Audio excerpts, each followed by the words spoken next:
Ingat, orang yang tidak semayang lebih jahat daripada iblis. Iblis ni bukan tak mau sujud kepada Allah, dia hanya tak mau hormat kepada Nabi Adam. Dosa tak semayang ini besar. Di dalam dunia, dia tidak boleh menjadi wali nikah anaknya nanti. Dan dia tidak boleh kita percayai. Kenapa? Kerana dia sanggup canggah ataupun bangkang Allah Ta'ala. Allah yang cipta dia, Allah yang beri dia makan, Allah beri dia pinjam dunia ni kepada dia, Allah bagi dia kehidupan kesihatan, dia tak mau semayang. Orang yang lawan Allah, jangan kita percaya. Di akhirat, orang yang tak semayang, dia akan duduk dalam neraka sakar. Sama ada dia sultan atau raja, Perdana Menteri, Timbalan, Menteri Besar, Esko, YB, JPKK, JKK, Tok Guru, Ustaz, siapa pun tak semayang, duduk dalam neraka sakar. Api dimasukkan dalam dubur, membakar, memutuskan tali perut, keluar kok mulut, panahnya bila putus perut, bertepik, sakit. Datang malaikat, apa sebab kamu duduk dalam api neraka sakar? Jawab mereka, kami dulu di dunia tidak solat.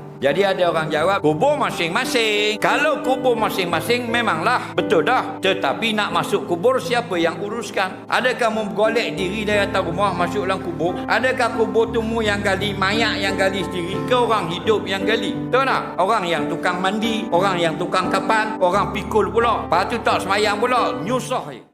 Ingat, orang yang tidak semayang lebih jahat daripada iblis. Iblis ni bukan tak mau sujud kepada Allah, dia hanya tak mau hormat kepada Nabi Adam. Dosa tak semayang ini besar. Di dalam dunia, dia tidak boleh menjadi wali nikah anaknya nanti. Dan dia tidak boleh kita percayai. Kenapa? Kerana dia sanggup canggah ataupun bangkang Allah Ta'ala. Allah yang cipta dia, Allah yang beri dia makan, Allah beri dia pinjam dunia ni kepada dia, Allah bagi dia kehidupan kesihatan, dia tak mau semayang. Orang yang lawan Allah, jangan kita percaya. Di akhirat, orang yang tak semayang, dia akan duduk dalam neraka sakar. Sama ada dia sultan atau raja, Perdana Menteri, Timbalan, Menteri Besar, Esko, YB, JPKK, JKK, Tok Guru, Ustaz, siapa pun tak semayang, duduk dalam neraka sakar. Api dimasukkan dalam dubur, membakar, memutuskan tali perut, keluar kok mulut, panahnya bila putus perut, bertepik, sakit. Datang malaikat, apa sebab kamu duduk dalam api neraka sakar? Jawab mereka, kami dulu di dunia tidak solat. Jadi ada orang jawab, kubur masing-masing. Kalau kubur masing-masing memanglah betul dah, tetapi nak masuk kubur siapa yang uruskan? Adakah menggolek diri dari atas rumah masuk dalam kubur? Adakah kubur temu yang gali, mayat yang gali sendiri, ke orang hidup yang gali? Tahu tak? Orang yang tukang mandi, orang yang tukang kapan, orang pikul pula, lepas tu tak semayang pula, nyusah.